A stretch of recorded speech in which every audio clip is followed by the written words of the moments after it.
Bismillahirrahmanirrahim. Orang semakin beriman semakin takut berbuat dosa. Kata Nabi SAW, awatamradun, bukankah kalian merasakan sakit? Iya. Bukankah kalian merasakan lelah? Iya. Itu akan menjadi penghapusan dosa buat kalian.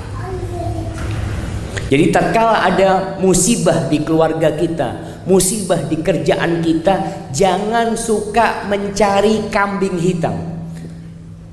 Nggak tahu di Johor ini ada kambing hitam nggak ya? Apa istilahnya kambing hitam?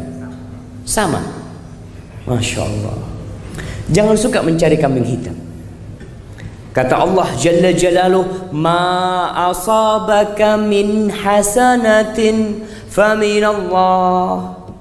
Kebaikan yang menimpamu itu dari Allah Jalla Jalaluh. Wa ma asabaka min sayyi'atin famin nafsi. Kalau engkau tertimpa musibah, tertimpa bencana, itu dari dirimu sendiri. Kita biasa cari, oh ini gara-gara fulan, oh ini penyebabnya fulan. Dari dirimu, kata Allah. Tapi seringkali kita lupa jemaah. Pernah seorang tabi'in, Ibnu Sirin, dia itu pernah dipenjara. Pernah dipenjara. Ketika dipenjara, ini seorang alim ulama. Ketika dipenjara, dia mengatakan, aku tahu dosa mana yang menyebabkan aku masuk penjara. Nah, tolong jangan duduk di jalan dulu, masuk ke dalam. Insya Allah. Kayaknya harus ada yang jaga di pintu ini jamaah.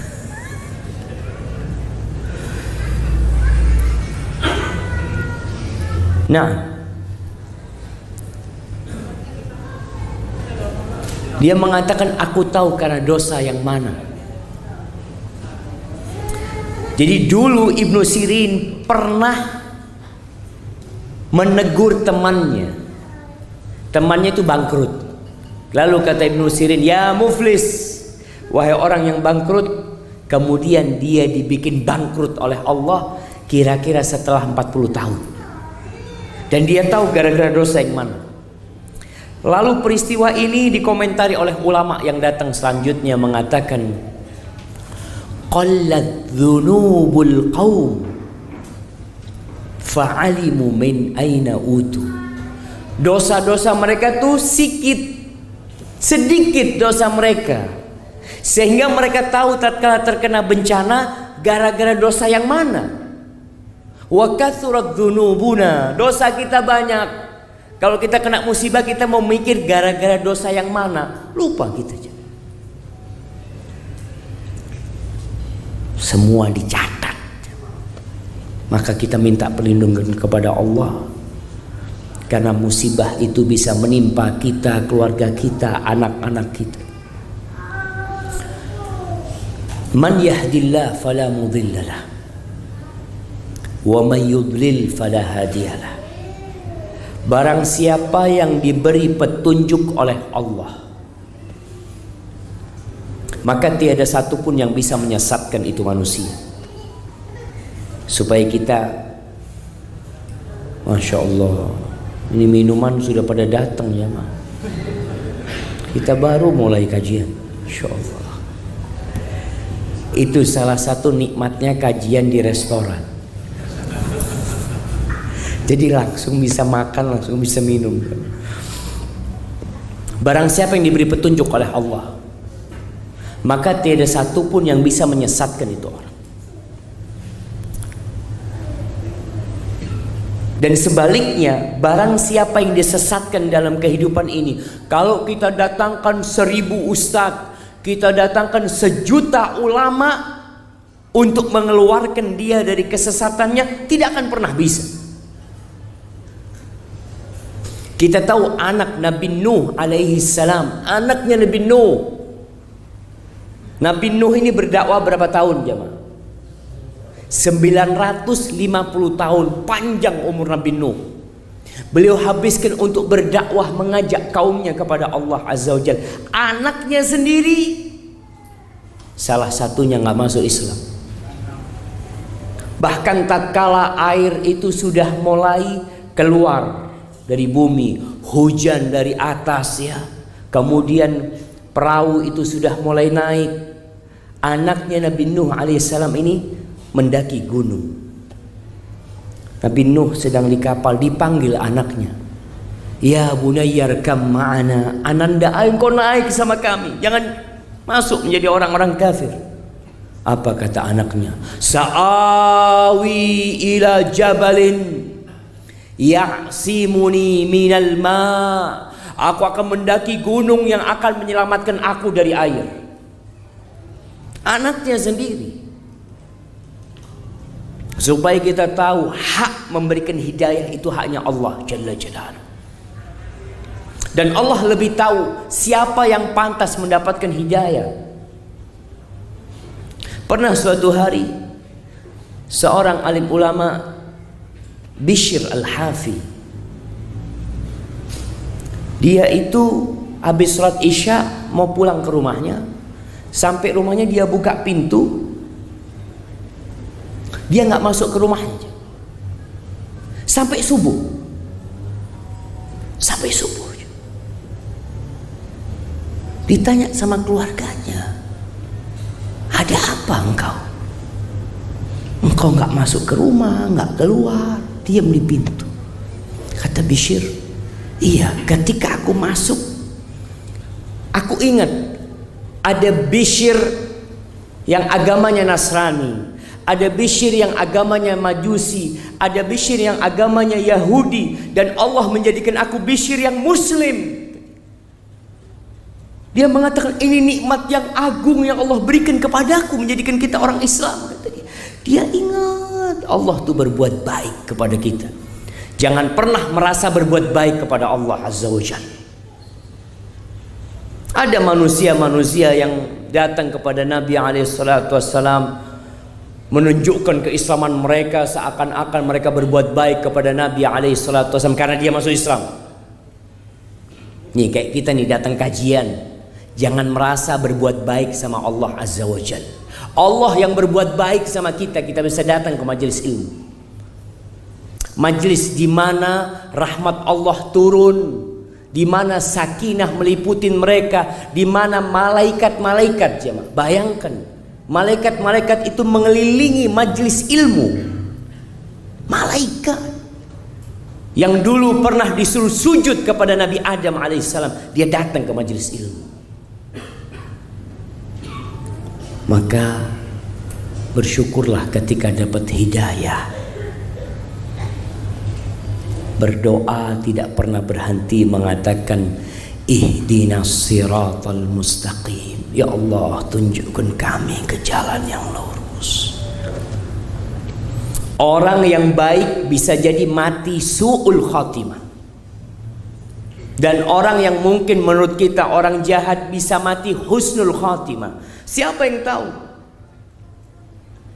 Masih ingat kisah seorang lelaki yang datang menjumpai orang yang ahli ibadah, yang mengatakan kepada dia, ini cerita Nabi SAW, aku sudah membunuh 99 manusia.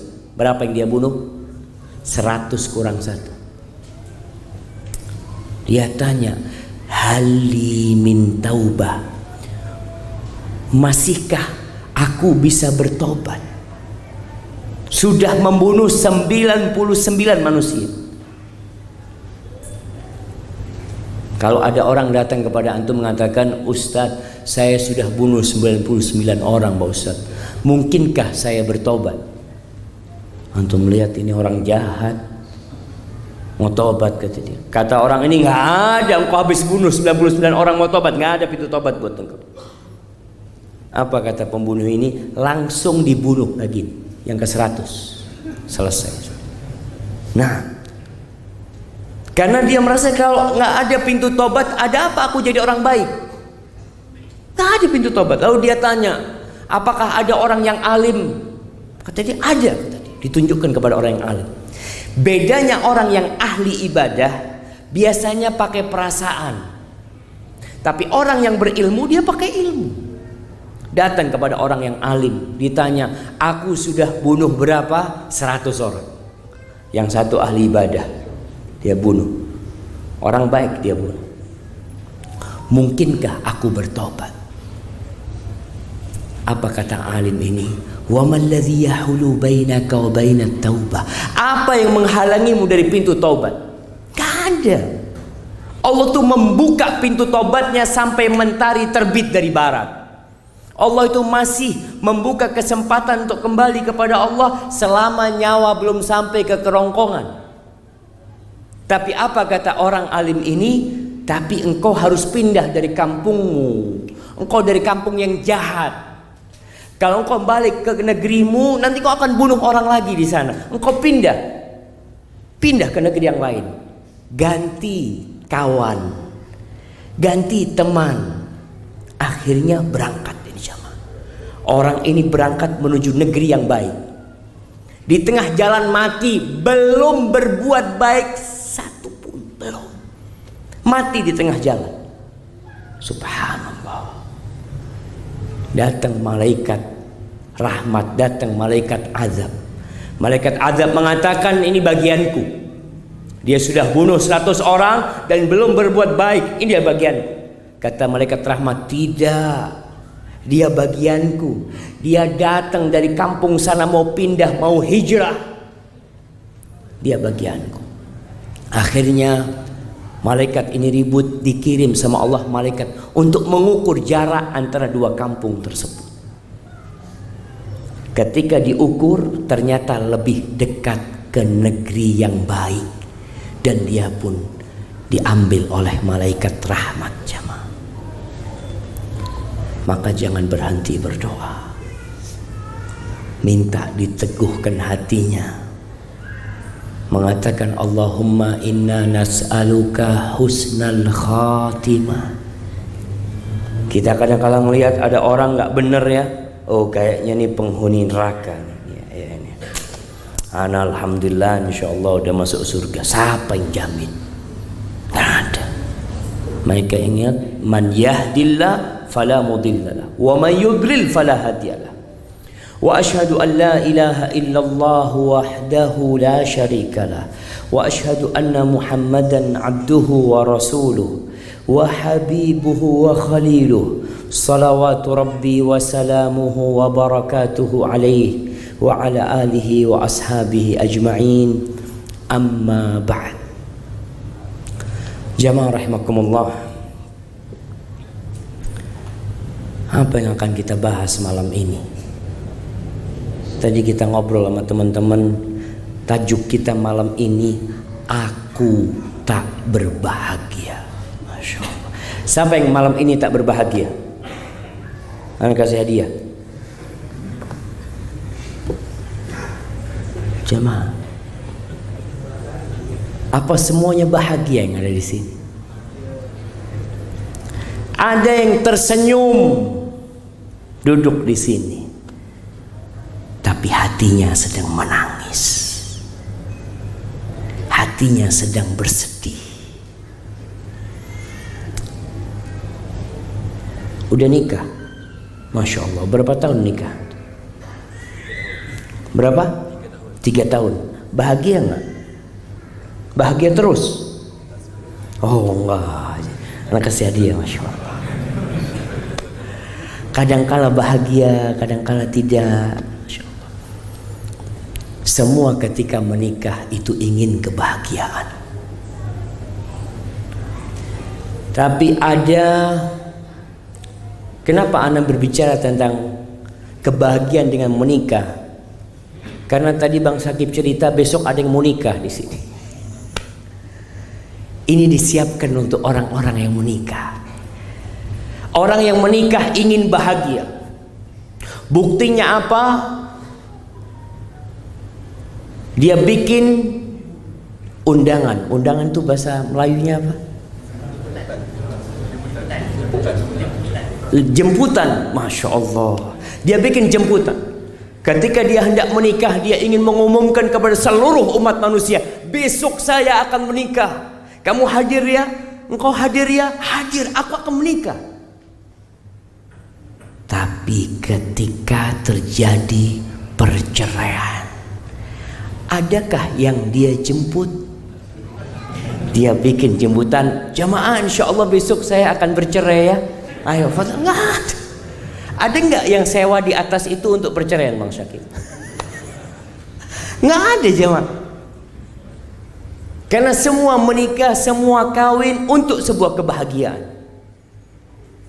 Dan Allah Jalla Jalaluh mengatakan, wa min ayatihi an khalaqalakum min anfusikum azwajan litaskunu ilaiha wa ja'ala bainakum mawaddatan wa rahmah. Inna fi dzalika laayat liqaumin yatafakkarun. Dan di antara tanda-tanda kebesaran Allah, Allah menjadikan pasangan hidup kalian dari diri kalian sendiri. Masya Allah, bukan dari yang lainnya. Apa tujuannya? Litaskunu ilaiha, agar engkau mendapatkan sakinah, kedamaian. Ketika Adam diciptakan, ditaruh di surga, bebas makan apa saja. Bahagia nggak Nabi Adam di surga? Bahagia nggak? Beliau kesepian. Dia bisa makan segalanya, tapi setelah itu apa? Nggak ada yang mendampingi beliau. Akhirnya ketika Nabi Adam tidur, Allah ciptakan dari tulang rusuknya seorang perempuan namanya Hawa. Ketika bangun Nabi Adam, dilihat ada perempuan. Siapa ini ya? Dia nggak kenal, tapi hatinya sudah ada di sana. Karena tuh perempuan diciptakan dari tubuhnya. Di sini sakinah didapatkan.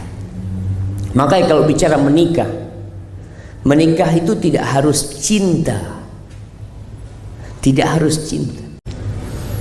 Terus bagaimana menikah tanpa cinta? Kalau ada cinta semakin indah. Tapi kalau tidak ada cinta bukan berarti kita berhenti melanjutkan pernikahan kita. Enggak. Allah mengatakan wa ja'ala bainakum mawaddatan wa rahmah, dan Allah lah yang menjadikan di antara kalian cinta dan kasih sayang. Sebagian rumah tangga jamaah, sebagian rumah tangga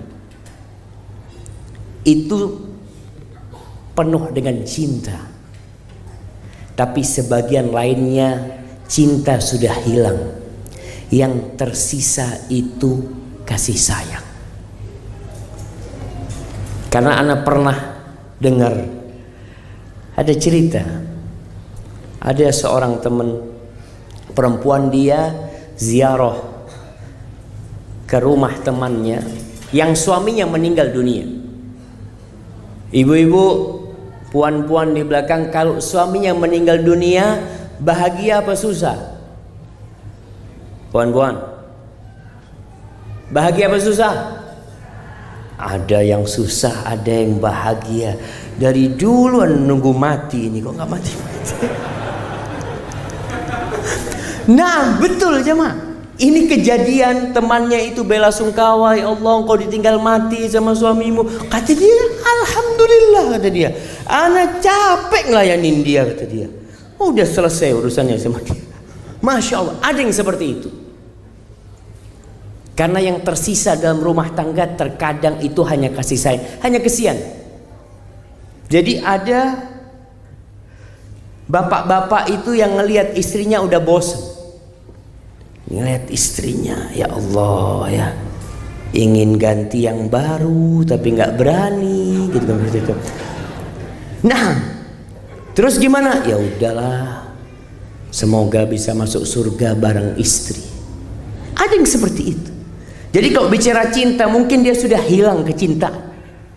Tapi kenapa dipertahankan? Karena ada kasih sayang. Dia kasihan, nih istriku yang setelah melahirkan anak-anakku. Nih istriku yang telah ngajarin anakku ngaji. Inna fi dzalika laayat liqaumi yatafakkarun. Yang di seperti itu Itu ada tanda-tanda kebesaran Allah buat orang yang berpikir. Pernikahan itu mendekatkan yang jauh. Bayangkan ada orang Johor dapat orang paling jauh di Malaysia ini mana? Mana? Sabah. Ada orang Johor dapat perempuan dari Sabah. Anak kadang-kala mikir kok bisa? Tapi itulah pernikahan. Ketika anak mau nikah, anak ngomong sama anak punya ibu, "Ma, tolong carikan istri yang ke rumah mertua naik becak." Tahu becak? Ada becak di sini. Anak ngomong, "Kenapa Syafiq?" "Iyalah, sekarang transportasi mahal. Biar kalau ke mertua, istri mau ke mertua sudah naik becak berangkat ke mertua." Tapi ada yang jauh, ada yang lintas benua. Kalau lintas negara, Malaysia dapat Indonesia, ya Batam dekat sini jamaah. Ada yang lintas benua jamaah. Itulah keindahan pernikahan jamaah. Sekarang kalau kita berpikir bagaimana mempertahankan pernikahan kita. Yang belum nikah, mana yang belum nikah? Antum, masya Allah, anak kasih hadiah, fadhal. Sudah ada calonnya belum? Belum. Mau menikah? Kapan rencananya? Umur berapa sekarang? 25, masya Allah, masih muda jemaah. Taib. Ahibati fillah, yang belum menikah hendaklah mempersiapkan diri. Apa yang perlu dipersiapkan? Orang mau melamar bekerja, dia itu harus kuliah. Apa kuliah itu jamaah? Sama kuliah. Dia harus kuliah. Ada yang kuliah sampai selesai S1 sampai master, ada yang sampai PhD hanya untuk bekerja. Tapi untuk melamar anaknya orang nggak pernah dia belajar tentang bagaimana kalau dia laki-laki menjadi suami yang baik dan bagaimana kalau dia seorang perempuan menjadi istri yang baik. Ibu-ibu waktu mau menikah ada sekolahnya enggak? Ada sekolahnya enggak? Enggak ada sekolahnya. Sekolahnya ibu-ibu jahit. Menikah ini bukan butuh menjahit, bukan butuh masak. Bayangkan dua manusia yang berbeda karakternya berkumpul dalam satu rumah. Lalu apa yang diperlukan? Keahlian berkomunikasi, saling memahami, saling memaafkan, saling mengingatkan. Allah Jalla Jalaluhu mengatakan, hunna libasul lakum wa antum libasul lahun.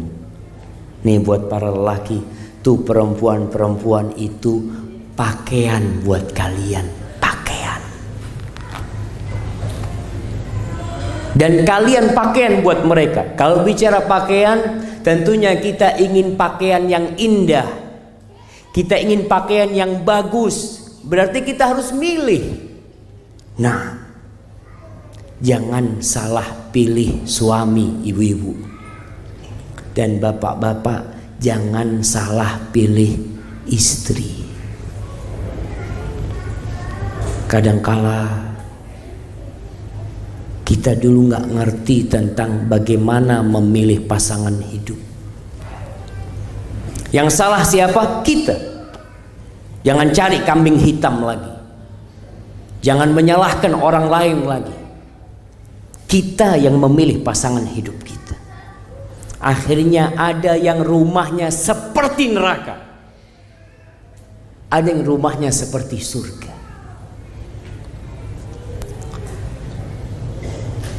Abul Aswad Ad-Du'ali, dia pernah mengatakan kepada anak-anaknya, dia ngomong sama anak-anaknya, anak-anakku, ahsantu ilaikum sigaran wa kibaran wa qabla an tudallu. Wahai anak-anakku, bapak ini telah berbuat baik kepada kalian ketika kalian kecil, sesudah kalian besar, dan tatkala kalian belum lahir. Si anak bingung, ayah gimana bisa berbuat baik kepada kita sedangkan kita belum lahir? Apa kata ayahnya? Ikhtartu lakum umman la tu'ayyaruna biha. Aku pilihkan buat kalian seorang ibu yang kalian tidak akan dicela dengan ibu itu. Begitu pula seorang ibu ketika dia mengatakan kepada anak-anaknya, nak, ummah ini berbuat baik sama anak-anak ketika anak-anak kecil, besar, dan ketika anak-anak belum lahir. Mungkin anak kita akan tanya, gimana ummah bisa berbuat baik kepada kita padahal kita belum lahir? Aku pilihkan buat kalian seorang ayah yang engkau tidak akan dicela dengannya. Wallahi jamaah, kebanyakan kita itu baru sadar setelah pernikahan itu berjalan panjang. Lalu apa yang harus kita lakukan? Kita perbaiki. Nggak ada salahnya. Dengan apa kita memperbaiki rumah tangga kita? Yang pertama dengan istighfar. Kita ini sudah berbuat dosa.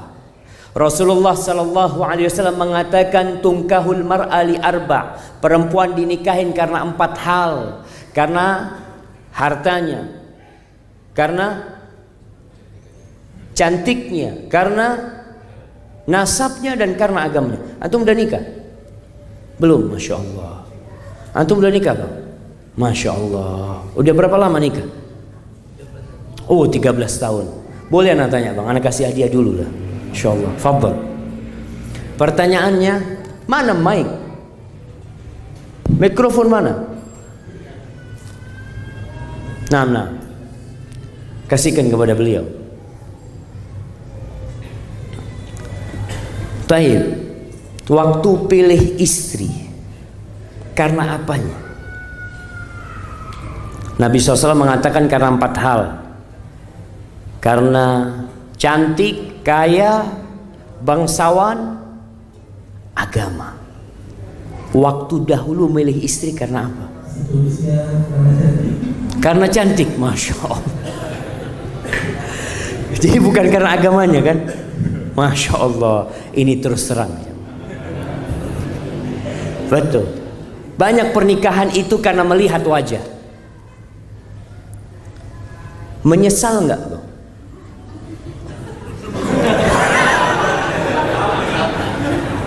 Masya Allah.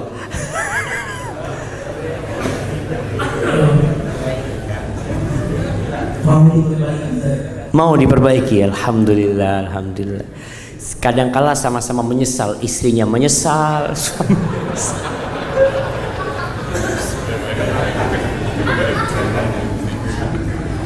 Jazakallah khair. Kebanyakan kita menikah itu karena cantik. Baik, buat perempuan kalau memilih suami karena apa biasanya? Puan-puan kaya, Masya Allah. Mana yang jawab kaya kasih hadiah? Kirim ke belakang. Kirim ke belakang. Nah, kalau perempuan kadang-kala tidak melihat ketampanan, tapi melihat fulus. Ada fulus banyak, bismillah sudah. Maka tadi Anda sampaikan untuk memperbaiki istighfar.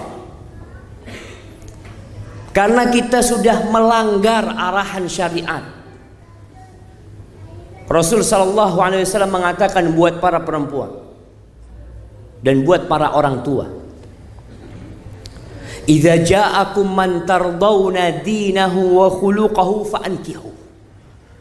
Apabila datang kepada kalian seorang lelaki yang memiliki 2 sifat. Yang pertama, agamanya baik. Yang kedua, akhlaknya mulia. Maka kawinkan anakmu dengan laki-laki ini. Wa illa, kalau tidak, takun fitnatun fil ardi wa fasadun 'arid. Maka akan terjadi fitnah yang besar di muka bumi ini dan kerusakan yang nyata. Soalnya kadang-kala nih orang akhlaknya baik ya, agamanya baik tapi miskin. Sebagian orang tua melihat, ya Allah, kalau nikah sama orang ini sepertinya anakku akan susah hidupnya. Dia berpikir bahwa kebahagiaan itu ada di harta. Dia berpikir bahwasanya kebahagiaan itu ada di rumah. Nggak ada di sana, jemaah. Di mana letak kebahagiaan itu? Di hati. Ketika hati tidak tenang, maka hilang kebahagiaan.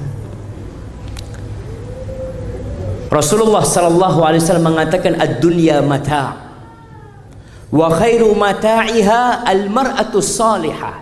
Dunia ini isinya kesenangan, dan sebaik-baiknya kesenangan dunia al-mar'ah as-salihah, istri yang salihah. Bukan istri yang cantik, tapi istri yang salihah. Kalau bicara salihah, yang pertama dia itu melaksanakan kewajibannya. Salat yang 5 waktu, puasa Ramadan, perintah-perintah Allah yang wajib dikerjakan, akhlaknya mulia. Itu paling tidak kalau bicara salah satu kenikmatan dunia. Sebaik-baiknya adalah istri yang soleh. Oleh karena itu tatkala kita salah pilih, istighfar. Baik, kemudian yang kedua, bagaimana Ustaz? Ana sudah istighfar, mohon ampun sama Allah Azza wa Jalla, tapi kok kayaknya rumah ini belum ada kebahagiaan. Ahlan wa sahlan. Jamaah rahimakumullah, kehidupan para artis seakan-akan mereka bahagia. Kalau melihat ya di layar TV, jalan berdua, nanti bulan madu. Bulan madu itu berapa lama jemaah? Antum udah nikah? Bulan madu berapa lama waktu itu? 1 minggu. Setelah itu hilang madunya. Fadhal ana kasih. Nah, dalam Islam itu nggak ada bulan madu. Nggak ada. Yang ada sampai mati madu. Sampai mati madu. Apa gunanya sebulan berbahagia? Pusing-pusing ke hotel sana ke sana 1 bulan. Setelah itu jadi neraka. Masih ada kejadian jemaah, sebuah kejadian yang subhanallah. Kalau anda dengar cerita itu jadi sedih anak. Ada seorang perempuan, dia sudah 1 tahun menikah. Ketika bulan madu di sebuah hotel yang indah ya, berdua sama suaminya. Ketika perempuan ini keluar dari kamar mandi, dari tandas, perempuan ini jatuh. Apa kata suaminya? Ya Allah, digendong sama suaminya jemaah. Karena kemanten baru. Masya Allah, taruh di ranjang, Masya Allah. Setelah setahun istrinya ngomong, bang, apa kita nggak ingin ngulangin bulan madu bang? Kata saya, ya berangkat, bismillah. Berangkat lagi ke hotel yang sama, ke tempat yang sama. Masya Allah. Istrinya dengan takdir Allah jatuh lagi dari kamar mandi yang sama. Itu suaminya baca newspaper sambil lihat, kamu nggak punya mata. Mana cinta yang dulu hilang? Karena mereka berpikir bulan madu. Nggak. Dalam Islam berusaha untuk sampai mati madu. Caranya bagaimana? Buat kaum lelaki dulu, Allah mengatakan wa'ashiruhunna bil ma'ruf. Allah mengatakan, wahai para laki-laki, pergaulilah istri-istrimu dengan cara yang baik, dengan cara yang patut. Fa in karihtumuhunna fa asa an takrahu syai'an wa yaj'alallahu fihi khairan katsira. Kalau kalian benci sama istri kalian, perempuan itu bengkok. Bengkok apa enggak jamaah? Bapak, ibu-ibu setuju enggak ibu-ibu itu bengkok? Nah, karena diciptakan dari tulang rusuk yang bengkok. Ada perilaku-perilaku wanita yang tidak disukai sama laki-laki. Ana sebagai laki-laki, ana melihat. Tapi apakah setelah itu kita ceraikan? Apakah istri-istri Nabi kita Muhammad SAW adalah wanita-wanita yang lurus, yang sempurna, yang tidak melakukan kesalahan? Mereka melakukan kesalahan. Bayangkan istri Nabi Muhammad SAW, pernah piring di rumah Nabi itu pecah jemaah. Pernah Aisyah itu mengangkat suaranya lebih tinggi daripada suara Nabi Muhammad SAW. Bayangkan.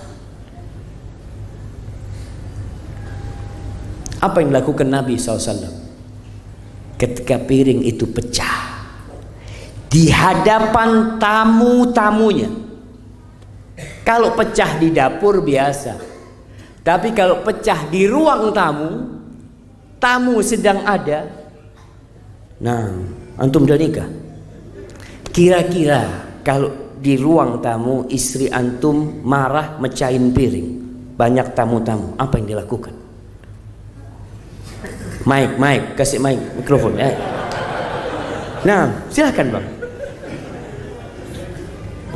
Fadhal. Senyum, masya Allah. Nggak apa-apa lah, cuma nggak tahu bener apa bohong, dia nggak tahu. Nah, ini pecah piring. Nabi SAW tidak marah.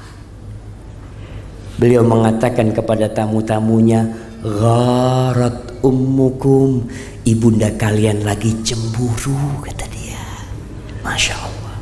Nggak ada teriak-teriak Nabi SAW. Kesempatan lainnya Aisyah ngangkat suaranya lebih tinggi dari suara Nabi SAW. Itu Abu Bakar lagi mau ke rumahnya Aisyah. Dengar suara Aisyah keras, diketuk pintu rumah itu. Abu Bakar masuk mau ditampar itu Aisyah. Dideketin sama Abu Bakar. Marah Abu Bakar. Atarfa'ina sautaki ala Rasulillah sallallahu alaihi wasallam, berani-beraninya kamu ngangkat suaramu lebih tinggi dari Nabi alaihi salatu wasallam. Apakah Nabi bahagia dengan peristiwa itu? Mengatakan, oh bagus Abu Bakar nih, kasih pelajaran sama putrimu. Nabi itu langsung menghalang-halangi Abu Bakar. Nggak boleh Abu Bakar menyentuh Aisyah sampai Abu Bakar keluar rumah akhirnya. Ini suasana panas di rumah jemaah. Yang marah Nabi apa Aisyah? Aisyah yang sedang marah. Nabi SAW mengatakan, Aisyah, engkau nggak ngelihat tadi aku belain engkau dari orang itu tuh yang memukul kau, kata dia. Baru ketawa Aisyah radhiyallahu taala anha. Subhanallah jemaah. Maka kata Allah, fa in karihtumuhunna, kalau engkau benci sama istrimu, ceraikan dia, pukul dia, usir dia. La, Allah mengatakan fa'asa an takrahu syai'an wa yaj'alullahu fi khairan katsir. Bisa jadi yang engkau benci di situ ada kebaikan yang banyak. Para suami melihat, mungkin istriku punya kesalahan, tapi alhamdulillah dia telah melahirkan anak-anak yang baik, anak-anak yang taat dan patuh. Mungkin ada istri yang tak pandai memasak, ada. Kalau antum lihat istri tak pandai memasak, ya nggak apa-apalah. Mungkin ana cari pembantu yang pandai memasak. Mungkin ada istri yang tak pandai membaca Al-Quranul Karim. Sang ayah menyesal. Jangan salahkan istrimu. Siapa yang milih itu perempuan? Engkau sendiri yang pilih.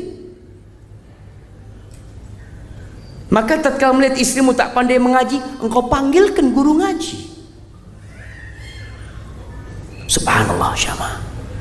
Rasul sallallahu alaihi wasallam mengatakan, la yafraq mu'minun mu'minah. Nggak boleh seorang lelaki, seorang suami beriman membenci istrinya yang beriman. Nggak boleh.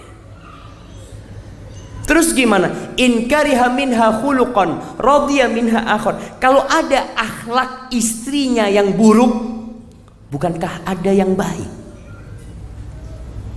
Buktinya engkau melamar dia, engkau meminang dia, pasti ada baiknya. Jadi kita semua jamaah itu seperti gelas ini. Ini gelas setengah isi apa setengah kosong? Nah, buat antum, setengah isi apa setengah kosong? Dua-dua. Jawabannya satu. Setengah isi apa setengah kosong? Setengah isi, Masya Allah. Kasih hadiah dia. Ada orang yang mengatakan setengah kosong. Itu makhluk-makhluk yang pesimis dalam kehidupan ini, yang tidak melihat kepada kebaikan. Dia selalu melihat kepada keburukan. Dia lihat keburukannya, ini kan setengah kosong. Iya, tapi kan ada isinya. Seharusnya isinya yang engkau lihat itu untuk mempertahankan rumah tangga, diperbaiki istrinya. Rasulullah SAW pernah suatu malam, lagi malam nih jamaah, ya dulu nggak ada lampu penerangan ya kecuali dari minyak. Setelah malam, dipikir Aisyah ini sudah tidur. Lalu Nabi keluar dari rumah perlahan-lahan. Diambil itu kasutnya, taruh keluar, ditutup pintu, beliau pergi. Padahal Aisyah belum tidur. Dilihatin sama Aisyah, mau kemana engkau? Pikirnya mau ke rumah istri yang lain. Nabi keluar, Aisyah langsung pakai abayanya, pakai jilbabnya, diikutin Nabi SAW. Diikutin Nabi pergi ke sana, Nabi cepat, Aisyah juga cepat. Sampai terakhir ternyata Nabi SAW kemana? Ke kuburan Baqi, ke kuburan. Nabi mendoakan orang-orang yang meninggal di Baqi. Lalu dilihat kok ada bayangan yang ikut. Nabi pulang, dikejar itu bayangan jamaah. Kalau Aisyah pelan, Nabi juga pelan. Nabi nggak tahu siapa itu perempuan, karena gelap. Kalau dia cepat, Nabi cepat. Ternyata masuk ke rumahnya. Oh, dilihat Aisyah pura-pura tidur. Tapi karena dia habis berjalan cepat, ngos-ngosan jamaah. Kata Nabi SAW, dipukul dajanya. Tabi'ati syaitanuki, engkau diikuti setanmu Aisyah. Tapi selesai masalahnya. Ada perempuan perlu diperbaiki tatkala dia memiliki kesalahan, tapi diperbaiki dengan cara yang baik oleh suami. Kalau ingin bersama-sama masuk surga. Jadi buat para suami, orang baik kayak apa jamaah? Antum. Nah, udah nikah? Masya Allah, antum baik enggak? Nah, siapa namanya? Riza. Ada istrinya di belakang? Hah? Oh, di rumah. Kalau di rumah anak kasih hadiah. Yang istrinya ada di sini. Nah, jamaah, ada di sini istrinya. Masya Allah. Siapa nama istrinya? Umaro. Mic-nya kasih ke Umaro. Nah, ada Ibu Umaroh. Ibu Umaroh. Ibu Umaroh.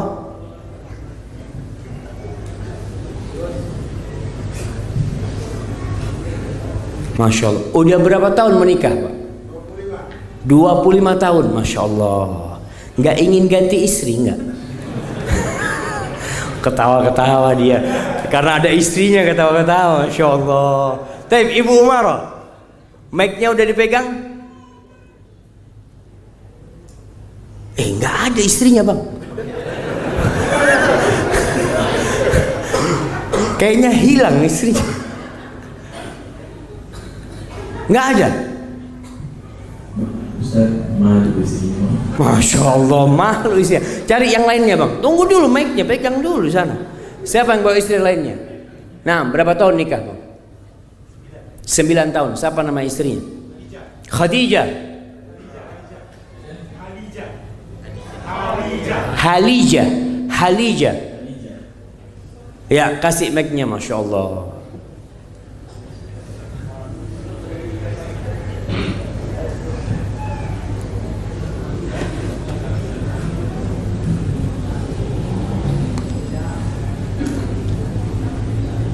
Ibu Halijah udah pegang mic, Masya Allah. Boleh tanya, suaminya baik apa enggak? Baik. Benar. Apa baiknya kalau boleh tahu? Dia bimbing saya, Ustaz. Dia bimbing, nggak pernah marah-marah di rumah. Yang sikit-sikit. Marah anak kepada saya. Oh, marah sama anak. Alhamdulillah, alhamdulillah. Kirim, kasih sana buat Ibu Halijah. Masya Allah jemaah. Rasulullah sallallahu alaihi wasallam mengatakan, khairukum khairukum li ahli. Orang yang terbaik di antara kalian adalah yang paling baik sama istrinya. Bukan sama temannya, bukan sama kawannya, bukan sama anak buahnya, bukan sama bosnya, lah, tapi yang paling baik sama istrinya. Jadi kalau ingin tahu orang baik, tanya siapa? Tanya istrinya. Makanya Rasul sallallahu alaihi wasallam, Nabi kita Muhammad alaihi salatu wasallam mengatakan, wa ana khairukum li ahli. Aku orang yang terbaik di antara kalian kepada istriku. Silahkan tanya sama istri yang mana. Tanya sama Aisyah, tanya sama Hafsah, tanya sama Zainab. Semuanya mengatakan orang nomor satu Nabi sallallahu alaihi wasallam. Kenapa jemaah? Kalau kita baik di luar rumah, kita bisa pura-pura baik. Bisa pura-pura baik. Tapi istri kita 24 jam bersama kita, kali 2 tahun, kali 5 tahun, kali 10 tahun, kali 20 tahun, tiap hari bersama kita. Kita nggak bisa bohong. Apa kata Aisyah tentang suaminya? Datang. Orang-orang tanya, gimana sih Nabi SAW di rumah? Kalau di luar baik. Kayak anak kalau di sini baik. Ketemu sahib, Masya Allah. Coba tanya sama istri anak. Mungkin istri mengatakan, aduh itu Ustaz cuma pandai ngomong aja. Bisa jadi. Makanya kalau ingin tahu orang itu istrinya. Aisyah ketika ditanya, apa sih yang dilakukan Nabi SAW di rumah? Kana fi khidmati ahli. Nih para suami, Nabi SAW kalau di rumah itu bantuin istrinya. Ngapain? Dia udah bantuin istrinya. Mungkin di dapur, mungkin ada bajunya yang sobek dijahit. Siapa yang menjahit? Nabi SAW. Kasutnya rusak, siapa yang menjahit? Nabi SAW sendiri. Kita ini kadang-kala sekarang kalau jadi laki mau masuk dapur itu, oh aib, laki-laki nggak boleh masuk dapur. Kata siapa nggak boleh masuk dapur? Sekali-kalilah masakin buat istrinya. Antum pernah masakin buat istrinya? Mana ini kan antum? Udah nikah? Pernah masakin buat istrinya? Masak apa? Nasi? Apa recero? Masak asam, Masya Allah, anak kasih, Masya Allah. Tapi bukan disuruh istrinya masak kan? Ada yang disuruh-suruh sama istrinya, cuma nggak baik juga. Dia dari hatinya. Itu Aisyah cerita tentang Nabi SAW. Siapa Nabi SAW? Beliau itu imamul muslimin. Beliau itu panglima perang. Tapi ketika masuk rumahnya, beliau menjadi seorang suami buat istrinya. Beliau menjadi seorang bapak buat anaknya sallallahu alaihi wasallam. Pernah suatu hari Rasulullah sallallahu alaihi wasallam lagi sama Aisyah lagi makan. Aisyah cerita bagaimana suaminya ini. Aku pernah makan daging yang ada tulangnya. Kuntu ata'arrakul araq wa ana haid. Aku sedang menggigit daging yang di tulang itu dalam kondisi aku sedang haid, sedang datang bulan. Fa'unawiluhun Nabiya SAW. Lalu itu daging aku berikan kepada Nabi SAW. Bayangkan Nabi SAW. Itu bekas gigitan Aisyah, di situ Nabi menggigit alaihi salatu wassalam. Banyak suami mengatakan, aduh enggak, anak minta daging yang baru lah. Enggak, dia gigit. Dan suatu hari juga pada waktu itu Aisyah minum dari gelas. Setelah dia minum, dia berikan gelasnya kepada Nabi SAW. Dan Nabi minum dari tempat mulutnya Aisyah minum sallallahu alaihi wasallam. Aibati fillah, Allah mengatakan ar-rijalu qawwamuna 'alan nisa. Lelaki itu pemimpin buat para wanita. Nah, karena dua hal. Bima faddalallahu ba'dahum 'ala ba'din wa bima anfaqu. Karena Allah memberikan kemuliaan kepada laki-laki. Iya. Laki-laki punya jiwa pemimpin. Perceraian ada di tangan dia. Laki-laki kalau malam ini mengatakan sama istrinya, aku ceraikan engkau, selesai, cerai istri. Tapi laki-laki tidak semudah itu, tidak seperti wanita. Perempuan itu kalau sakit hati sama suaminya, apa yang akan dia lakukan? Pulang. Kalau enggak, dia ambil tas, bagnya dibuka, dia sakit hati semua. Tapi suami tidak mudah menceraikan istrinya.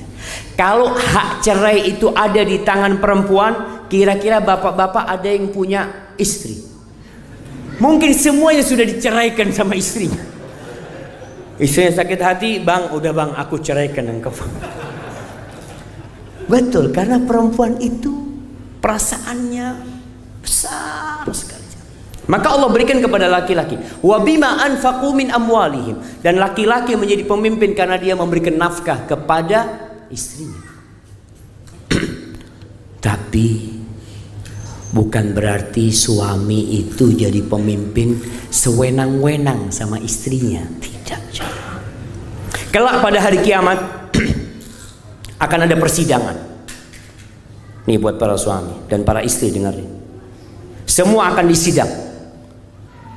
Allah mengatakan wa nadha'ul mawazinal qista liyaumil qiyamah. Kami akan letakkan timbangan keadilan pada hari kiamat. Fala tudlamu nafsun syai'a. Tidak ada satupun jiwa yang akan dizalimi. Buat bapak-bapak, jangan sampai pernah melakukan kezaliman. Yang paling parah kalau pada hari kiamat ternyata yang ada di depan dia itu istrinya sendiri. Yang menuntut kepada Allah Azza wa Jalla, ya Allah, ini suamiku ya Allah. Nggak pernah ngajarin aku sholat, nggak pernah ngajarin aku tentang agama. Dia mukul aku ya Allah. Semua dia sebutkan dan Allah akan dengarkan hal itu. Allah mengatakan wailul lil mutaffifin. Celaka buat orang-orang yang curang dalam timbangan. Siapa mereka? Alladzina idza iktalu 'alan nas yastawfun wa idza kaluhum aw wazanuhum yukhsirun. Nih lelaki senantiasa kalau kita bicara di perdagangan, di perniagaan, kalau dia beli selalu dia minta tambah. Kalau dia jual selalu dia kurangin. Dalam kehidupan rumah tangga terjadi kecurangan. Ada laki-laki yang senantiasa menuntut haknya tapi tidak melaksanakan kewajibannya. Sama perempuan juga ada yang seperti itu. Dia senantiasa menuntut haknya tapi tidak melaksanakan kewajibannya sebagai seorang istri. Nanti hari kiamat akan ada sidang. Bayangkan, kambing pun akan ada dalam persidangan. Kalau ada kambing yang bertanduk, yang pernah menanduk kambing lain, itu akan dihadirkan dalam persidangan. Maka bapak-bapak, jangan sampai yang berdiri di hadapanmu itu istrimu sendiri. Engkau pada hari itu mau minta maaf sama istrimu. Kata dia, enggak ya Allah, aku selama ini merana hidupku, enggak, sudah. Lalu apa yang akan dikatakan oleh suami? Antum mau bayar duit, antum gak punya duit.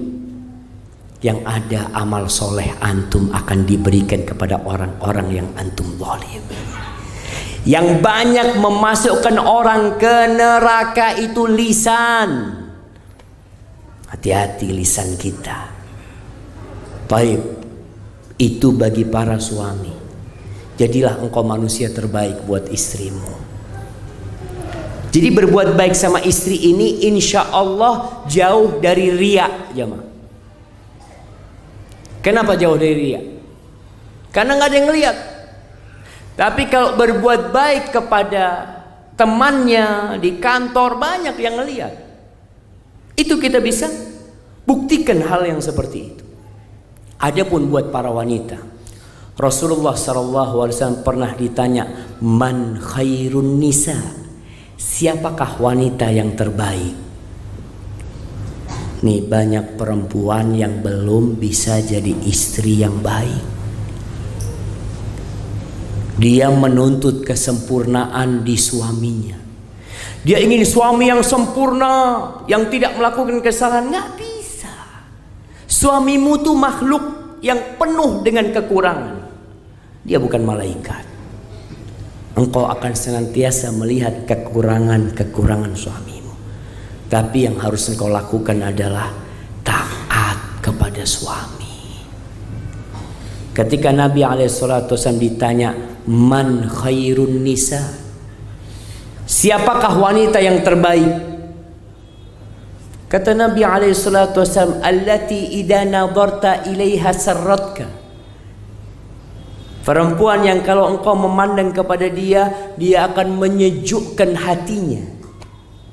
Biasanya perempuan ini cantik kalau di luar rumah.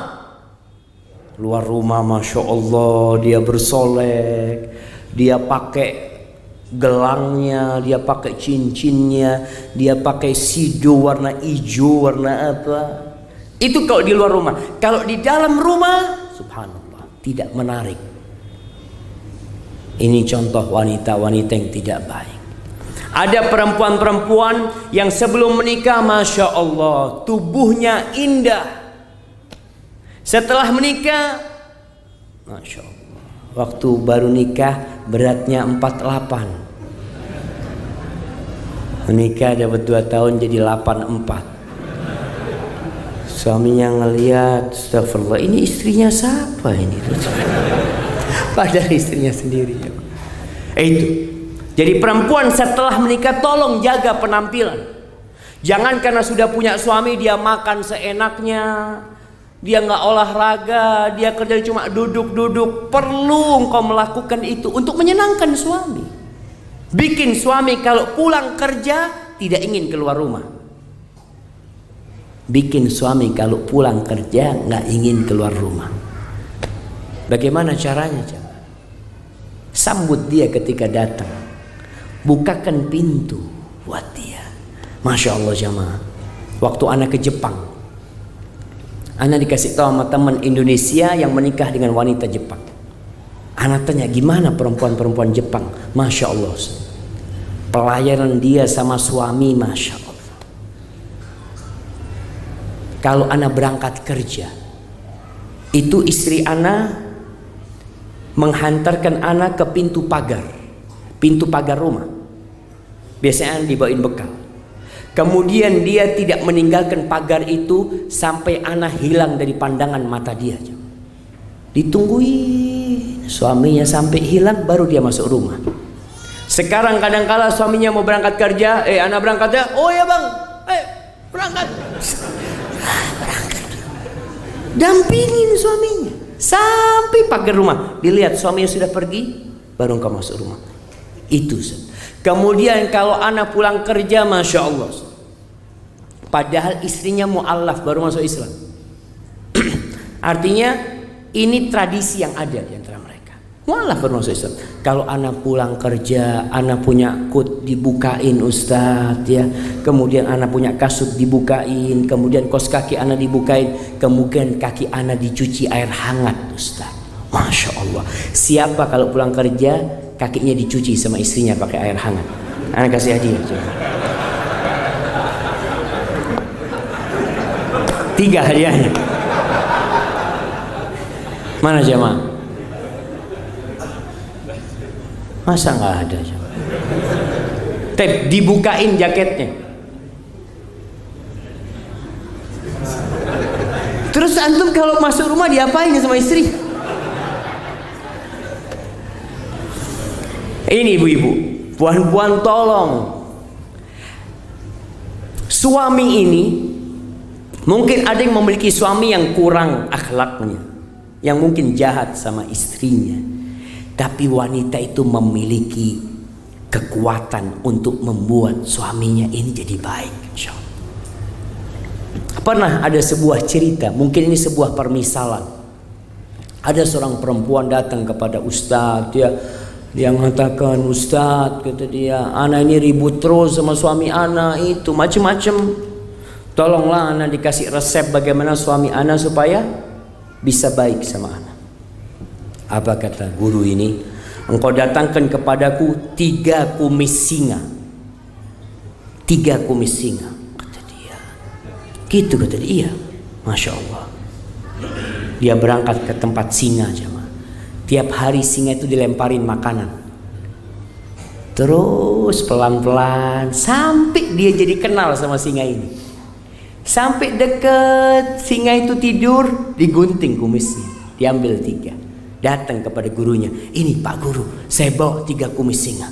Gurunya heran, kamu bisa menundukkan singa, suaminya nggak bisa. Subhanallah, singa bisa tunduk sama kamu. Ini masalahnya perempuan.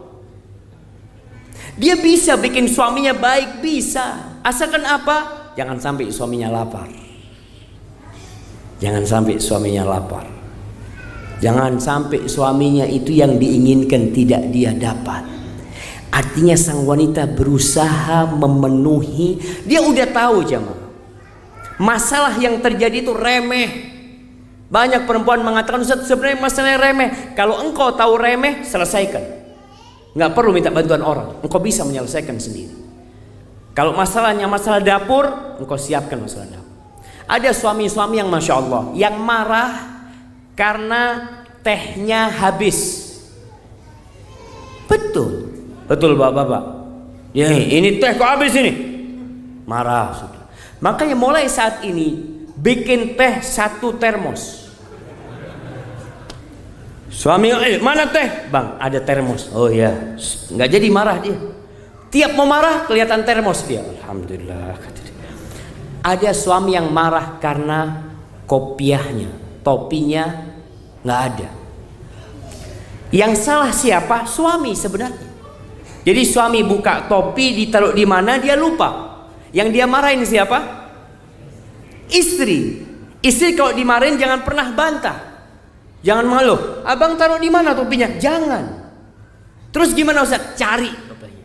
Kalau bisa beli kopiah 1 lusin. Setiap suaminya cari kopiah, fadl bang, Masya Allah. Yang baru pakai sudah yang baru. Yang penting jangan sampai marah suaminya ini jemaah.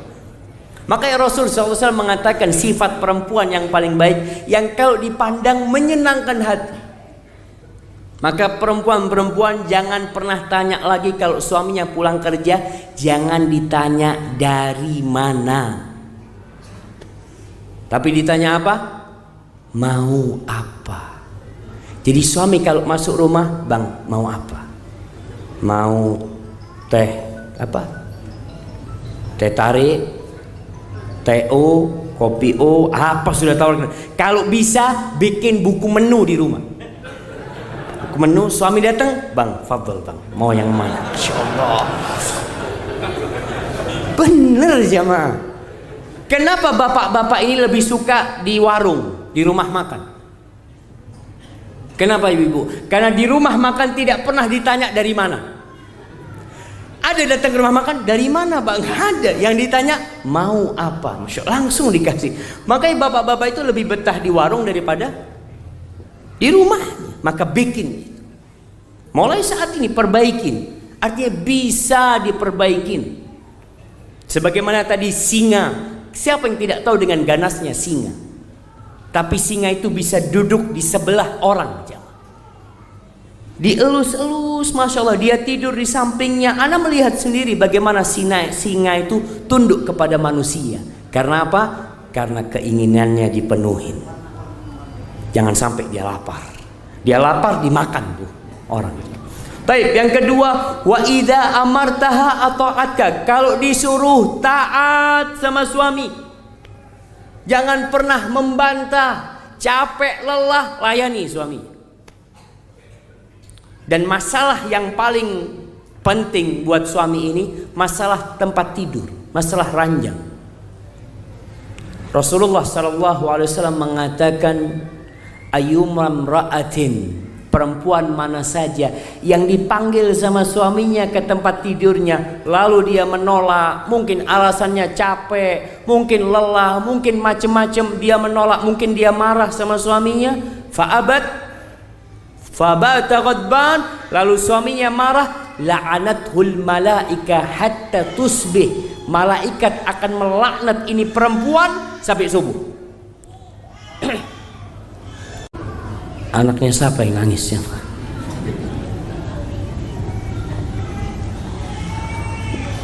Alhamdulillah. Dilaknat sama malaikat sampai subuh. Fir'aun itu tunduknya sama siapa? Jamaah, sama istrinya Fir'aun. Bayangkan Banu Israel yang lahir laki semuanya dibunuh di Mesir. Ketika bayi Musa sampai ke istana, apa kata istri Fir'aun? La taqtuluh asa ayanfa'ana aw nattakhidahu walada. Jangan dibunuhlah, kata dia. Mungkin kita bisa ambil manfaat dari dia, atau kita ambil anak dia. Itu Fir'aun gak jawab apa-apa, jemaah. Fir'aun yang ganas seperti itu tunduk sama istrinya. Karena istrinya taat dan patuh sama Fir'aun, dia selalu melayani Fir'aun. Maka inilah kunci kebahagiaan dalam rumah. Selalu baik sama suaminya, penampilannya taat patuh sama suaminya. Yang ketiga, wa idza ghibta anha hafizatka fi malika wa farjiha. Kalau suami tidak di rumah, jaga kehormatan suami. Jangan pernah memasukkan laki-laki ke dalam rumah kecuali dengan izin suami. Kalau sekarang banyak perempuan memasukkan laki-laki lewat handphonenya, lewat gadgetnya. Tolong kawan-kawan yang bukan mahramnya, yang bukan kerabatnya, di-delete, di-remove dari Facebooknya, dari IG-nya. Engkau khusus buat suamimu dan kerabatmu saja. Jaga kehormatan suami. Karena suami kalau sudah cemburu, jamaah, rusak rumah tangga.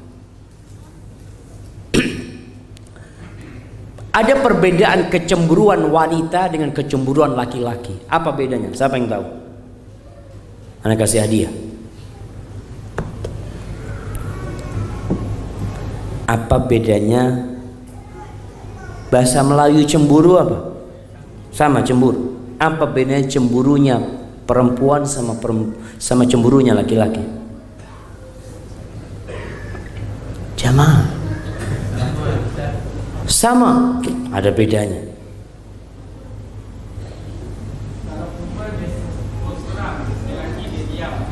Kalau perempuan terus terang, kalau laki diam, kirim ke sana. Iya. Biasanya laki-laki kalau lagi cemburu sama istrinya, dia diam, marah, dia sembunyikan di diri. Tapi kalau perempuan biasanya terus terang. Yang kedua, cemburunya laki-laki itu untuk menjaga kehormatan. Cemburunya perempuan biasanya karena iri dan dengki. Bayangkan perempuan itu kadang-kala cemburu sama mertuanya, cemburu sama kakak adiknya suami. Suami bagi duit, bagi uang buat kakaknya, dia cemburu. Suami kasih hadiah, dia cemburu. Tapi kalau laki-laki enggak biasanya. Maka biasanya kecemburuan wanita itu berbalut dengan iri dan dengki. Maka tolong jangan sampai suaminya ini cemburu. Kalau suami yang mengatakan jangan keluar rumah, nggak usah keluar rumah, udah di rumah. Pada suatu hari, ini penutup ya, kita masuk ke sesi tanya jawab. Kemudian datang seorang sahabat perempuan menjumpai Nabi alaihi salatu wassalam. Dia mengatakan, dia banyak cerita. Lalu terakhir ditanya sama Nabi alaihi salatu wassalam, adzatu zaujin anti, apakah kamu punya suami? Iya Rasulullah SAW. Kaifa anti lahu, bagaimana sikapmu kepada suamimu? La aluhu illa ma'ajistu, aku nggak pernah ya tidak melayani dia kecuali kalau aku nggak mampu. Lalu apa kata Nabi SAW? Unduri aina anti lahu fa innama huwa jannatuki aw naruki. Lihat ibu-ibu, Nabi mengatakan kepada perempuan ini, lihat bagaimana sikapmu kepada suamimu, karena suamimu itu surgamu atau nerakamu. Jadi ibu-ibu, cobalah jadi lebih baik buat suaminya. Terimalah suamimu apa adanya. Masih ingat dengan cerita seorang istri sama suami yang lagi ngobrol berduaan, lalu istrinya bawa kertas yang mengatakan kepada suaminya, bang, gimana kalau kita menulis ya kekurangan-kekurangan diri kita masing-masing. Kata suaminya, iya gak apa-apa. Akhirnya suaminya pegang kertas, dikasih pena, istrinya bawa kertas berangkat ke dapur, ditulis sama istrinya sampai penuh ini kertas. Lalu datang, bang, sudah kata dia. Lalu dikasih nih kertas, si suami buka kertasnya istri, dibaca banyak sekali kekurangan suami. Lalu istri dari dapur balik lagi bawa kertas, bang, kertasnya kok kosong bang. Apa kata suaminya? Dik, aku menerimamu apa adanya, dik, kata dia. Ya kita kalau mau lihat kekurangan, banyak kekurangan, tapi aku menerimamu apa adanya. Maka tolong terimalah suamimu apa adanya. Kebanyakan wanita masuk neraka itu karena tidak bersyukur sama suami. Dia melihat kepada kekurangan suaminya dan melupakan kebaikan suaminya. Itu penyebab wanita masuk neraka. Hadza wallahu a'lam bishawab. Itu yang bisa Anda sampaikan pada kesempatan kali ini. Mungkin kita masuk ke sesi tanya jawab. Kalau ada yang mau tanya langsung silahkan. Buat puan-puan kalau ada yang sudah ditulis, dipersilahkan pula. Nah, itu tulisan. Ya, silahkan dikirim ke depan.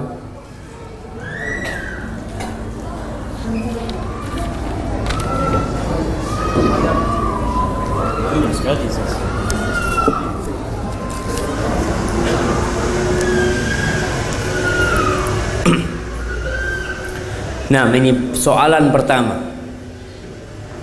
Saya sudah menikah,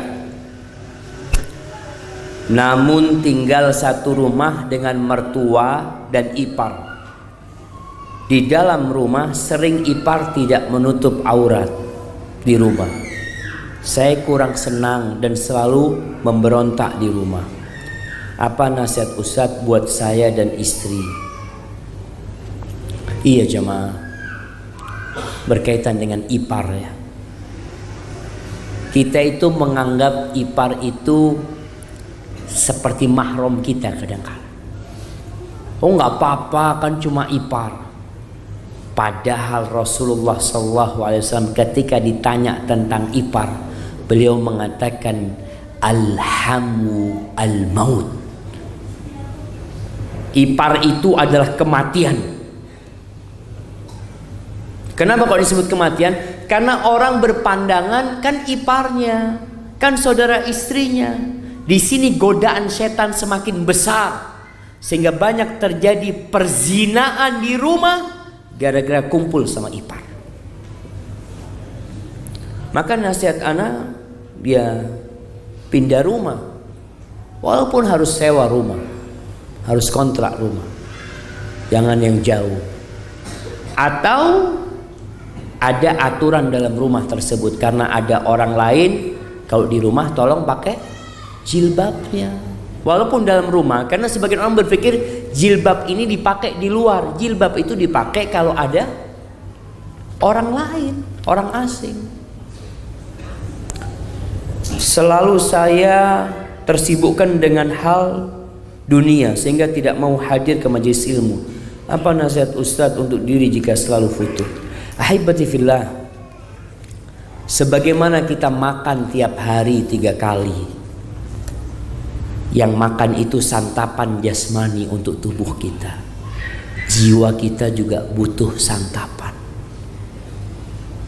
Tiap hari kita makan untuk jiwa kita ini paling sedikit 5 kali. Sholat subuh, sholat duhur, sholat asar, sholat maghrib, sholat isya. Itu santapan rohani kita. Kadangkala kita tambahin dengan yang sunnah. Ada sholat duha, ada qobliyah. Sebagaimana makan kita kadang-kala makan nggak 3 kali. Ada yang minum teh ya, sama pisang goreng, sama apa lagi, sama macem-macem lah. Maka sebagaimana jasmani kita ada makanan tambahan, tolong rohani kita juga akan ada makanan tambahan. Kalau suatu saat kita futur, iman kita sedang turun, yang ditinggalkan itu yang sunnah, yang wajib tetap terjaga. Tapi kalau antum hanya melaksanakan yang wajib ketika iman sedang turun, maka yang wajib akan terlambat, akan telat, dan biasanya ditinggalkan. Maka lihatlah keutamaan ilmu. Bahkan di antara cara mencari rizki yang berkah, datang ke majelis ilmu. Di situ kita jadi tahu mana yang halal dan mana yang haram. Banyak orang dapat harta banyak, dibawa ke rumahnya, ternyata di rumahnya terjadi keributan dan dia tidak berbahagia. Maka tolong diperhatikan masalah itu.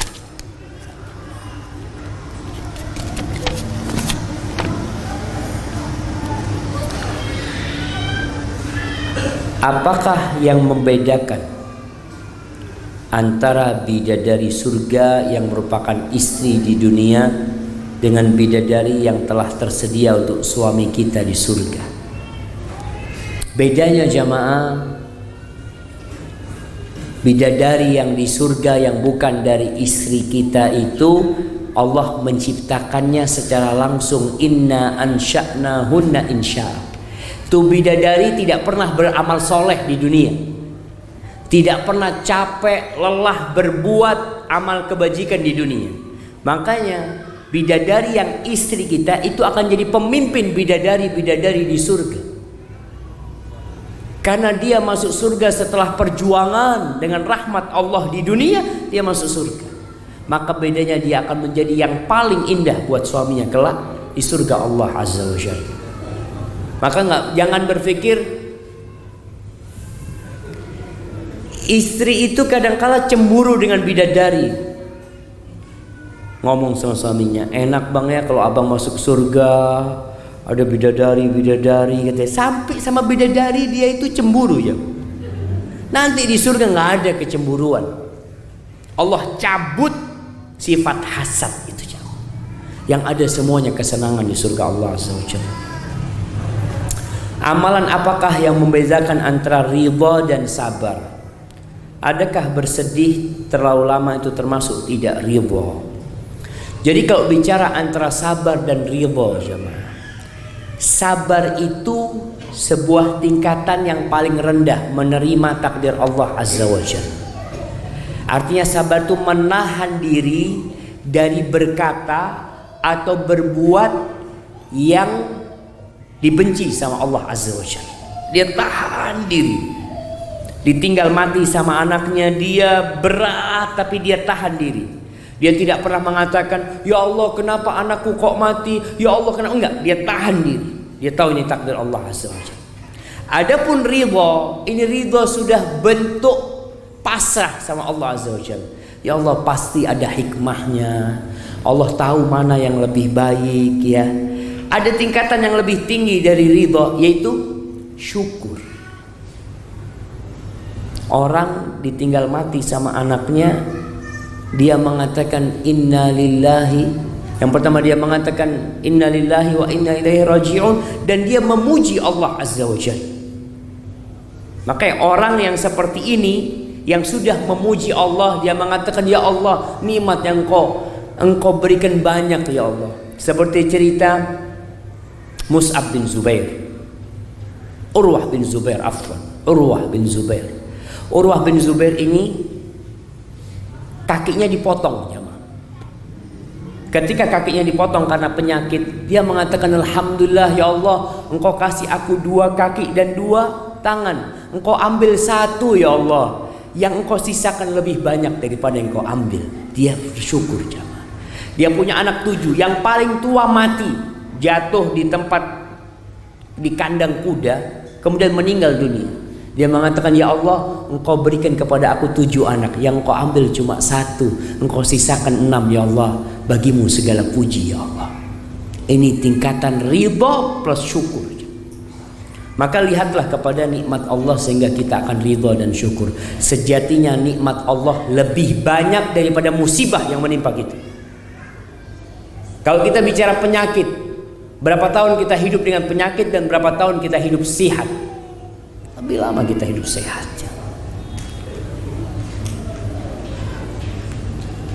Mohon nasihat Ustadz kepada ibu bapak yang sering penat, lelah dan hilang sabar dengan sikap anak-anak. Ya, mau tidak mau jemaah, masuk surga itu tidak mudah. Harus ada perjuangan. Anak-anak kita itu adalah aset akhirat kita. Jadi orang tua ketika marah sama anaknya, tolong yang keluar dari lisannya itu doa. Doakan anaknya. Teriak-teriak sama anaknya, Fulan, semoga Allah memberikan hidayah kepadamu, wahai Fulan. Jangan melaknat anaknya. Ada orang tua yang marah sama anaknya, kemudian dia menyumpahin anaknya. Barakallahu fikum. Nah, Assalamualaikum Ustaz. Daging kurban yang digunakan untuk majelis walimah atau kenduri dan mempunyai 2 niat. Pertama, memberi orang makan. Kedua, dapat korban dan jimat kos. Apa jimat kos? Hah? Hemat. Nah, pertanyaannya, di akhir majelis tetamu akan bersalam dan memberi uang. Apakah ini diperbolehkan? Yang pertama, kita tahu hewan kurban ini boleh dimakan, boleh disimpan dan dibagikan. Artinya kalau kita mengundang, menjemput orang-orang datang ke walimah dari hewan kurban yang kita sembelih, boleh kita berikan makan kepada mereka. Tapi ingat, sebagian tetap disodakohkan. Jangan semuanya dimakan, jangan semuanya disimpan. Tetap ada yang disodakohkan. Walaupun yang disodakohkan umpamanya kalau kita potong kambing, mungkin sepertiganya kita sodakohkan, sisanya kita makan, kita undang orang-orang, nggak masalah. Terus kalau dikasih uang, alhamdulillah terima, nggak ada masalah. Di beberapa daerah, kalau orang kasih uang ketika datang ke kenduri, nanti dia harus balikin jemaah. Kalau dia punya kenduri, dia kasih 100 ringgit. Nanti dia punya kenduri, ana harus kasih 100 ringgit juga. Di sini kayak gitu? Enggak? Sama? Masya Allah. Kalau ngasih, minta pahala dari Allah Azza wa Jalla. Jangan minta balasan dari mereka. Suatu saat kalau kita punya acara, kita punya kenduri, kita punya walimah, dia mungkin sedang nggak punya uang. Dia nggak bisa kasih kita. Nggak perlu engkau berharap. Karena kalau kita kasih orang berharap dia balikin, berarti kita nggak ikhlas. Berharaplah ketika memberi, sudah. Anak punya rezeki, anak kasih. Kalau engkau punya rezeki mau kasih, alhamdulillah. Nggak apa-apa, orang anak minta balasan dari Allah Jalla Jalla.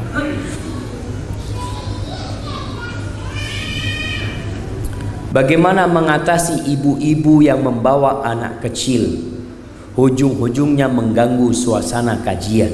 Solusi. Iya jemaah, yang salah ibu-ibu apa bapak-bapak yang bikin anak? Salahnya ibu-ibu apa bapak-bapak? Bapak-bapak ini Masya Allah, datang kajian, anaknya kasih ibu semua. Anak mau fokus kajian. Akhirnya si ibu ribut ngurusin anak. Perempuan ini kesian. Dia juga perlu siraman rohani. Dia perlu datang kajian. Kita harus cari solusi bersama. Apa yang harus kita kerjakan? Nasihat anak, bikin tempat penitipan anak. Di Malaysia ada nggak tempat penitipan anak? Ada. Jadi panitia kajian cari tempat, khusus tempat penitipan anak. Kayak di sini ada musola.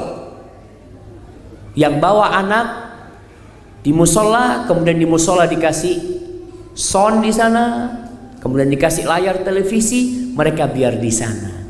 Sehingga mereka tetap bisa mengikuti kajian. Karena sebagian mengatakan, aduh anaknya sana tinggal di rumah sama siapa di rumah? Dia nggak punya pembantu kadang-kadang. Maka kita harus pikirkan bersama, dan yang punya anak, tolong anaknya dijaga. Dia hadir di kajian, anaknya duduk di sebelahnya, mungkin dikasih kue, dikasih apa supaya tidak mengganggu. Jangan pura-pura fokus. Anaknya rame-rame, nggak tahu anaknya siapa, nggak tahu anaknya siapa. Coba adalah anaknya dia sendiri. Dia pura-pura nggak tahu sama anaknya. Ini masalah juga jangan.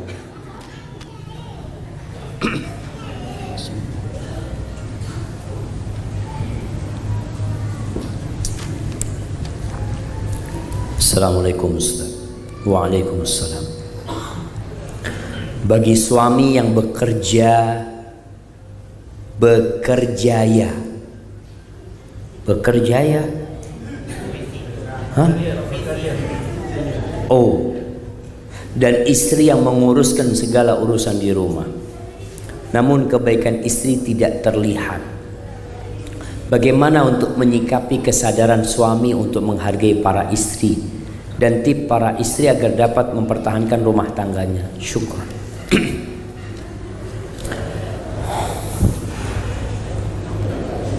Suatu hari Rasulullah sallallahu alaihi wasallam mengatakan kepada para sahabatnya, satakunu athara, nanti akan terjadi pilih kasih. Nanti itu akan ada pemimpin-pemimpin, penguasa-penguasa yang mungkin tidak peduli sama kalian. Penguasa-penguasa yang meminta haknya tapi tidak melaksanakan kewajibannya. Apa tugas para sahabat ketika itu? Kata Nabi SAW, a'tuhum haqqahum, berikan hak penguasa kalian. Hak pemimpin kalian, kalian berikan. Terus hak kita bagaimana? Nih para istri kadang-kala selama, Ustaz anak tidak dikasih hak sama suami. Terus bagaimana?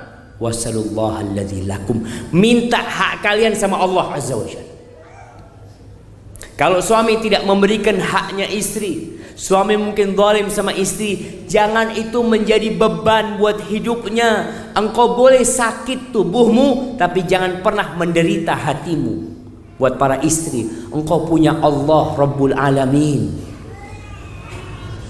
Maka tolong ketika suaminya tidak memberikan haknya, istri sudah berbuat baik, berbuat baiklah lillahi ta'ala. Terus haknya minta sama Allah Azza wa Jalla. Kalau kita minta sama Allah, Allah kasih enggak jamaah, Allah kasih yang lebih baik dari dunia dan isinya. Ada wanita-wanita yang sabar. Bagaimana sabarnya istrinya Fir'aun menghadapi Fir'aun? Suamimu tidak seperti Fir'aun, maka tolong terima dia apa adanya. Kalau dilihat ini suami tidak memberikan hak ana Ustaz, jangan terus mengulangi pikiran itu sehingga engkau menderita hidupnya. Apa yang harus dilakukan? Minta sama Allah haknya.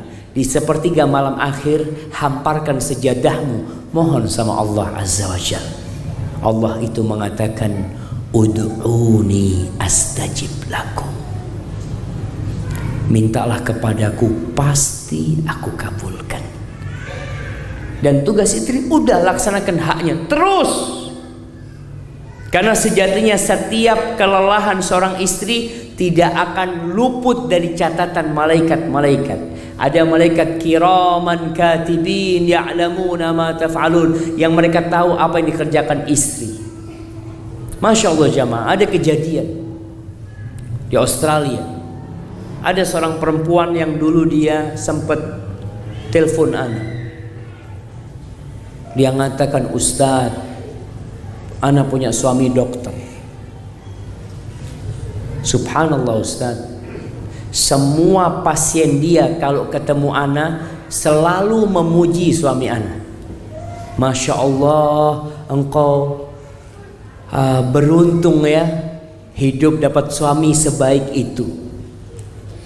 Padahal ana merasakan hidup menderita. Suami ana ini hanya baik kepada pasien, tapi sama istrinya enggak, Ustaz. Kenapa dia baik sama pasien, jemaah? Karena pasien datang bawa uang. Pas ahlan wa sahlan, gimana kabarnya? Silahkan, gimana, sehat? Istrinya nggak pernah ditanya kayak gitu. Kalau istrinya datang, bang, tunggu, ada pasien. Masya Allah. Karena istrinya minta duit, pasien bawa uang. Ini istri minta uang. Maka nasihat ana buat yang mendapatkan suami kayak gini, minta haknya sama Allah. Udah, berbuat baik, didik anaknya dengan baik. Allah itu tidak pernah tidur, jamaah. Allah senantiasa mengawasi. Barakallahu fikum. Pertanyaan terakhir. Yang berapa, jamaah? Oh, masih ada satu lagi. Ana udah lapar, jamaah. Terus-terusan pertanyaan.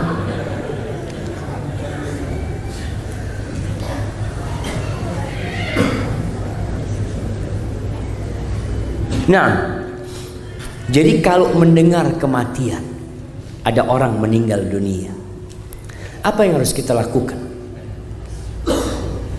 Sebagian orang ada yang mengirim surat Al-Fatihah mungkin kepada yang meninggal dunia. Rasulullah SAW kalau mendengar berita kematian, beliau itu mendoakan yang mati. Ketika cucunya meninggal dunia, Rasulullah SAW mengatakan inna lillahi wa inna ilaihi raji'un. Tentu itu yang dibaca. Lalu beliau mengatakan inna lillahi ma akhad wa lahu ma a'ta wa kullu syai'in 'indahu ila ajalin musamma. Sesungguhnya milik Allah yang diambil, milik Allah yang disisakan, dan semua kita ini akan ada ajalnya yang sudah ditentukan. Beliau mendoakan Allahumma gfir lahu warhamhu wa'afihi wa'fu anhu. Itu yang dilakukan Rasulullah SAW. Jadi kita kalau mendengar orang meninggal dunia, doakan orang tersebut. Tapi kalau mengirimkan bacaan Al-Quranul Karim, wallahu a'lam, ana tidak pernah mendapatkan sebuah hadis yang menjelaskan bahwa Nabi SAW ketika ada orang meninggal dunia, beliau mengirimkan Al-Fatihah. Ana nggak pernah tahu. Masya Allah. Ibu tiri saya yang menjaga saya sejak kecil telah memutuskan silaturahim dengan istri saya. Bahkan telah menfitnah istri dengan tuduhan-tuduhan yang tidak benar. Akibatnya sukar untuk saya menjaga bapak yang uzur, karena istri dan anak-anak dilarang masuk campur, bahkan dilarang datang ke rumahnya. Apa yang perlu saya lakukan? Ahibbati fillah, kalau menghadapi setan, kita tidak ada cara lain kecuali a'udzubillahi minasyaitonir rajim. Karena setan ini tabiatnya buruk. Tapi menghadapi manusia yang bersifat buruk, apa yang harus kita lakukan? Kata Allah Azza wa Jalla, idfa' billati hiya ahsan fa idzal ladzi bainaka wa bainahu ka'annahu waliyyun hamim. Balaslah keburukan itu dengan yang lebih baik. Jadi kalau ada orang menyakitin kita, kita jangan balas menyakitin, tapi balas dengan kebaikan. Kalau sekarang dikatakan itu ibu tirinya senantiasa menfitnah macam-macam, sekarang bagaimana menghilangkan fitnah itu? Dengan engkau senantiasa berbuat baik kepada ibu. Dengan cara apa? Berbagi hadiah. Punya rizki, kasih kepada ibu tiri. Alhamdulillah bu, aku punya ini, punya itu. Terus datang minta maaf. Mungkin istri ana tidak beradab, tidak beretika, terus minta maaf. Insya Allah keburukan itu akan pergi dan menjadi kebaikan. Maka balaslah keburukan dengan kebaikan. Insya Allah. Sekali lagi jamaah, manusia itu tabiatnya baik.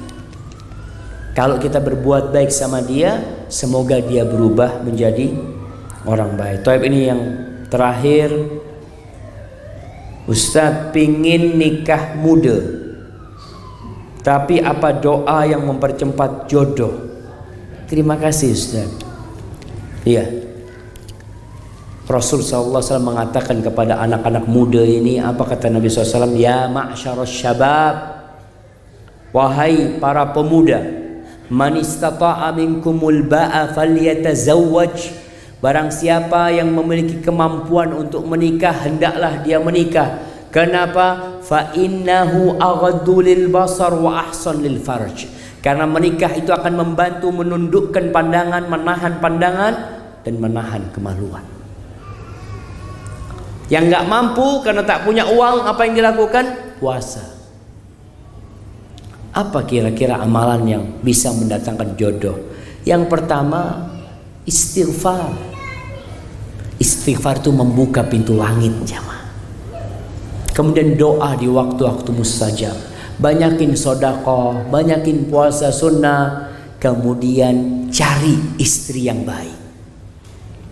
Cari istri yang baik di mana? Di mall apa di tempat kajian? Jangan ana mau nikah Ustaz, ana berangkat ke mall, ana lihat-lihat yang mana yang bagus-bagus. Jangan, di situ tempat orang yang kurang baik. Karena tempat yang paling dibenci oleh Allah adalah pasar. Dan tempat yang paling dicintai Allah adalah masjid. Jadi cari orang baik, kemudian diteliti bagaimana bapaknya, bagaimana ibunya, bagaimana keluarganya, bagaimana ibadahnya. Jangan tertipu dengan pandangan mata. Kita ngelihat, Masya Allah, kayaknya cocok ini. Tunggu dulu, lihat akhlaknya, lihat agamanya. Dan ana doakan yang belum menikah, semoga segera menikah, semoga dapat jodoh. Masya Allah. Terakhir, siap, fadhal. Itu mic-nya.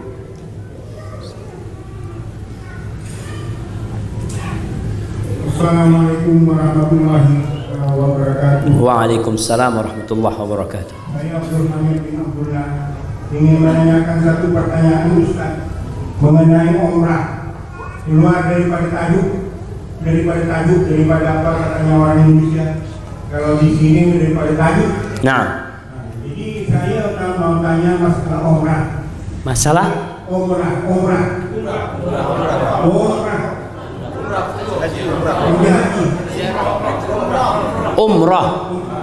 umrah. Oke, siap.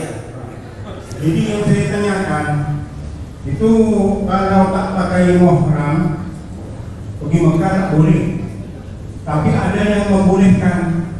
Di mana yang mau diambil? Yang boleh kata yang tak membolehkan. Masya Allah, jemaah. Iya. Daripada saya, Assalamualaikum warahmatullahi wabarakatuh. Waalaikumsalam warahmatullahi wabarakatuh. Masya Allah, pertanyaan yang indah, tapi cukup panjang kita membahasnya, jemaah. Padahal ana udah lapar sebenarnya. Tapi tasyib, ringkasannya, Islam itu menghargai perempuan. Sebenarnya bukan bicara umrah, tapi Rasulullah SAW mengatakan la tusafirul mar'atu illa ma'adhi mahram. Perempuan itu tidak boleh safar, melakukan perjalanan kecuali ada mahramnya. Kenapa harus ada mahram? Untuk mengawal dia, untuk keselamatan itu perempuan, untuk keamanan itu perempuan, maka dilarang. Jadi bukan bicara umrah, bukan bicara haji, semua safar. Kemudian para ulama berbincang bagaimana dengan perempuan yang mau berangkat haji, dia mampu, dia punya finansial, dia punya uang berangkat haji, tapi tak punya mahram. Bolehkah dia berangkat umrah? Pendapat Imam Ahmad bin Hanbal memasukkan mahram itu termasuk syarat kemampuan wanita berangkat haji. Jadi kalau nggak punya mahram berarti tak mampu dia, karena tak ada yang mendampingi. Namun Al-Imam Syafi'i, ini pendapat Imam Syafi'i, kalau haji wajib haji wajib, ya. Kemudian tak ada mahram, tapi ada jaminan keamanan buat dia, maka di sini diperbolehkan dia berangkat umrah, berangkat haji. Kalau itu sebuah kewajiban. Terus mana yang lebih kuat? Jadi buat perempuan, usahakan berangkat safar dengan mahram. Usahakan. Kenapa?